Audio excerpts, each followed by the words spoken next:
গল্পের নাম রহস্যময় গুপ্তধন। এই যে শুনছেন, অপরিচিত একটি কণ্ঠস্বরে থমকে দাঁড়ালেন মোছা সাহেব। কিন্তু কাউকেই কোথাও দেখতে পেলেন না তিনি।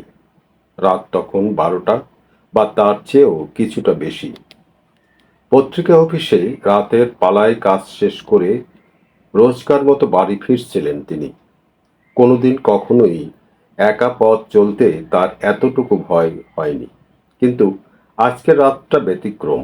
মোসা সাহেব ভয় আড়ষ্ট হলেন, বারবার পিছন ফিরে তাকালেন, কিন্তু কাউকেই দেখতে না পেয়ে হতাশ হলেন। মোসা সাহেব ঘামতে লাগলেন, বুঝতে পারলেন তিনি খুব ভয় পেয়েছেন। আয়তুল কুরসি সূরা পড়ে বুকে ফু দিলেন মোসা সাহেব। গলায় ঝুলানো 12 চাঁদের তাবিজটা তুলে চুমো দিলেন। তারপর যথেষ্ট চেষ্টা করলেন জোরে পা চালাতে।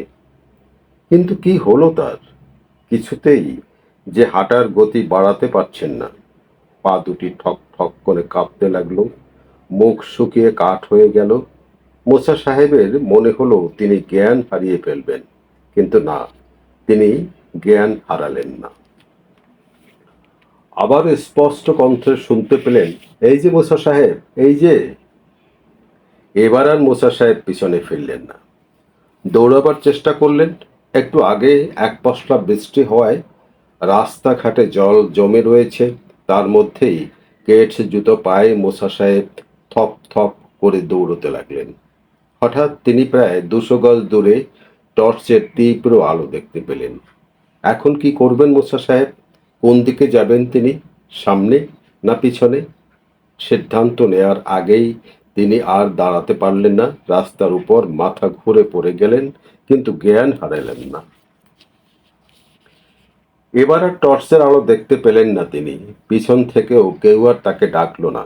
তবে কয়েকটি কুকুর ঘেউ ঘেউ করে ডেকে উঠল। কুকুরের ডাক শুনে মোসা সাহেব কিছুটা স্বস্তি পেলেন যেন। এরই মধ্যে কয়েকটি কুকুর দৌড়ে এসে মোসা সাহেবকে ঘিরে দাঁড়ালো। মোসা সাহেবকে চেনে কুকুরগুলো। ওরা এবার লেজ নাড়তে শুরু করলো। মহল্লার এই কুকুরগুলোর সঙ্গে রোজই দেখা হয় তার। ওদের মধ্যে একটি লাল রঙের কুকুর মোসা সাহেবকে একটু বেশি পছন্দ করে বলে মনে হলো। কুকুরটি সবার থেকে আলাদা হয়ে খুব বেশি জোরে লেজ নাড়তে লাগলো আর মুখ দিয়ে গো গো শব্দ করতে লাগলো। এর মধ্যে একজন নাইট গার্ড এসে মোসা সাহেবের সামনে দাঁড়ালো। মোসা সাহেব এবার শক্তি ফিরে পেলেন। বেশ জোরে হাঁটতে লাগলেন তিনি। বাসার তালা খুলে লাইট জ্বালালেন তিনি। রাত তখন 1টার কিছুটা বেশি। কাপড় বদলালেন, ওয়াশরুমে গিয়ে হাত মুখ ধুয়ে ফ্রেশ হলেন। ফ্রিজ থেকে ভাত ও তরকারি ওভেনে গরম করলেন। খেতে বসলেন তিনি, কিন্তু খাওয়ার দিকে তার আগ্রহ নেই একেবারেই। বারবার তার কানে অপরিচিত কণ্ঠস্বর বাজতে লাগলো, এই যে মোসা সাহেব, এই যে। টেবিলে পড়ে রইল খাবার। হাত ধুয়ে বেডরুমে চলে গেলেন। বিছানায় শুয়ে ভাবলেন লাইট অফ করবেন না। এমন ভাবনার মধ্যেই ইলেকট্রিসিটি চলে গেলে আঁতকে উঠলেন মোসা সাহেব। তিনি ব্যালকনিতে গিয়ে দাঁড়ালেন। ভয় তাড়াতে একের পর এক সিগারেট জ্বালাতে লাগলেন, কিন্তু ভয় তাকে কিছুতেই ছাড়ছে না। হঠাৎ দরজায় টুকটুক শব্দ শুনতে পেলেন। ছুটে গেলেন দরজার কাছে। পিন হলে চোখ লাগিয়ে দেখতে চেষ্টা করলেন, কিন্তু অন্ধকারে কিছুই দেখতে পেলেন না। এবার ফিস ফিস করে দরজার বাইরে সেই অপরিচিত কণ্ঠস্বর আবারও শুনতে পেলেন মোসা সাহেব। এবার আর নিজেকে সামলাতে পারলেন না তিনি। জ্ঞান হারিয়ে ফ্লোরের উপর পড়ে গেলেন। মোসা সাহেবের যখন ঘুম ভাঙল, তখন ওয়াল ঘড়িতে সকাল 8টার ঘণ্টার ধ্বনি শুনতে পেলেন। আবছা অন্ধকারে উঠে বসলেন তিনি। একে একে গত রাতের সব কথা মনে পড়তে লাগলো তার। ওয়াশরুমে ঢুকে গোসল করে ফ্রেশ হলেন তিনি। তারপর ডিম ও পাউরুটি নিয়ে নাস্তা করার জন্য ডাইনিংয়ে বসলেন।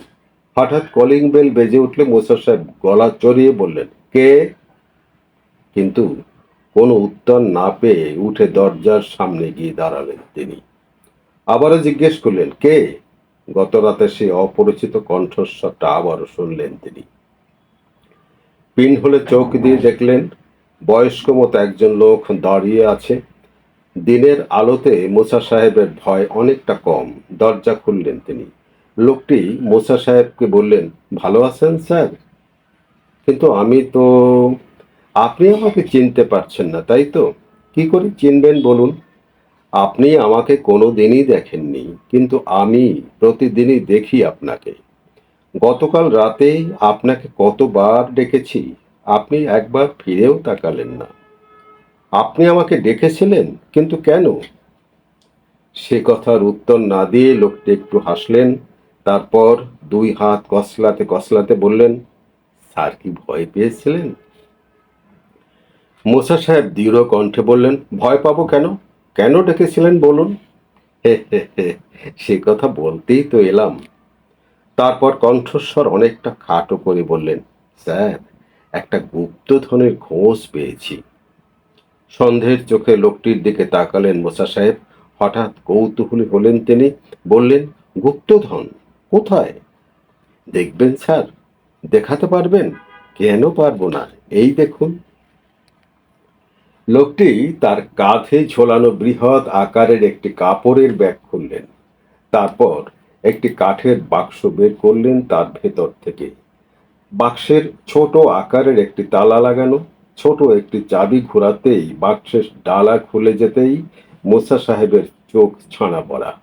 বাক্স ভর্তি স্বর্ণ মুদ্রা চকচক করতে লাগলো। স্যার, এ কি আর দেখছেন?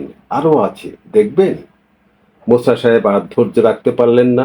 বললেন, আরো আছে? থাকলে দেখান তো। এবার গাঁটের কাপড়ের ভাঁজে ভাঁজে রাখা স্বর্ণ মুদ্রা বের করতে লাগলো লোকটি। প্রায় শখানেক স্বর্ণমুদ্রা সামনে টেবিলের উপর রাখলো লোকটি। মোসা সাহেব একটি স্বর্ণমুদ্রা হাতে তুলে নিলেন। তারপর উল্টে পাল্টে দেখতে লাগলেন।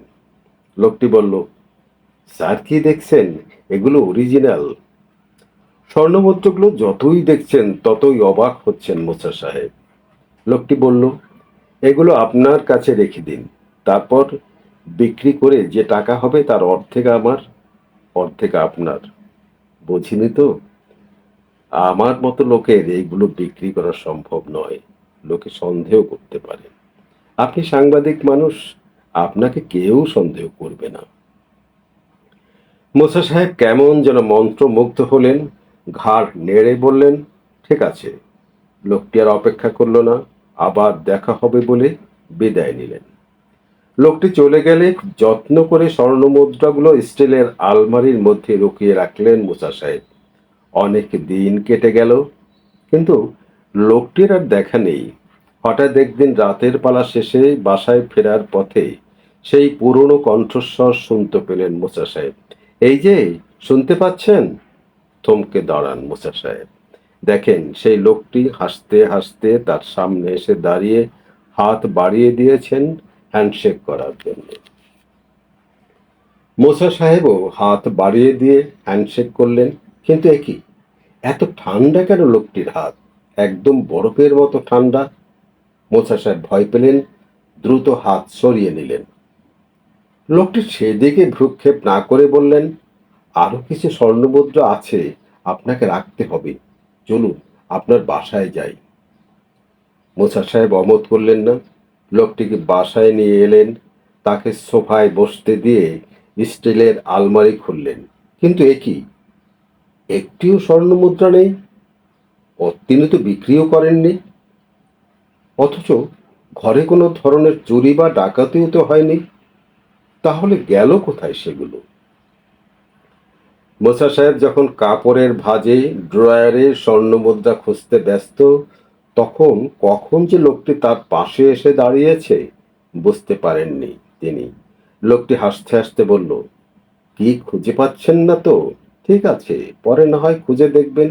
এই নিন আরো 50টি স্বর্ণমুদ্রা। মোসা সাহেব কি বোর করবেন ভেবে পেলেন না। অবাক চোখে লোকটিকে দেখতে লাগলেন। আর লোকটি হাসতে হাসতে বেরিয়ে গেল।